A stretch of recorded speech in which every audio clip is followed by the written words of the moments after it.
So this is an idea I was working on just after I finished my TED Talk. And it's a pyramid that talks about being authentic, having an advocate, being palatable, timely, and feral. At the base of the pyramid, your work has to be authentic, and I think we often talk about whether my work is going to be authentic or palatable, but really those are just 2 steps, and it needs to be all 5. If your work is authentic, then it helps to have an advocate, and then if you have an advocate, it really becomes essential that your work is palatable on some level, and even if your work is palatable, it needs to be timely. If you manage all 4 of those things, the biggest challenge is to remain feral, which is to say that we start out tame, but then as artists, we become wild, and it's our job to stay wild.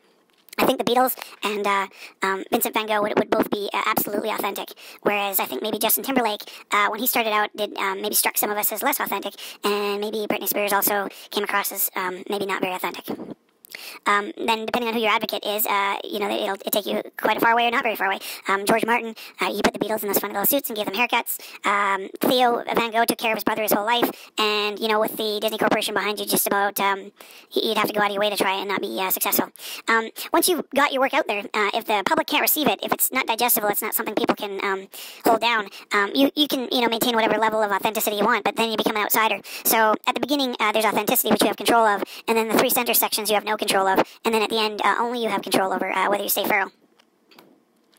If your work is palatable, for instance, I think the Beatles were very palatable. I think Justin Timberlake was palatable, and for its time, even Britney Spears was palatable. And I think in all 3 of those cases, they remained very timely. Vincent van Gogh's work was not palatable for his time, but he ended up becoming palatable through becoming so feral.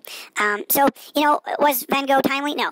And that's kind of why he ended up dying the way he did. Was Britney Spears timely? I should think so. And, Justin Timberlake was timely, and the Beatles were timely. Had the Beatles come 10 years earlier, they would have been burned as witches, and if they'd come 10 years later, they would have been completely flaccid.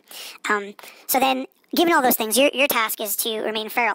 And, once you've kind of found your way, you might ask yourself, did the Beatles stay feral? And maybe at some point they didn't. Maybe at some point they kind of drifted off. And, Britney Spears remains feral, but maybe that's more her social life than anything else.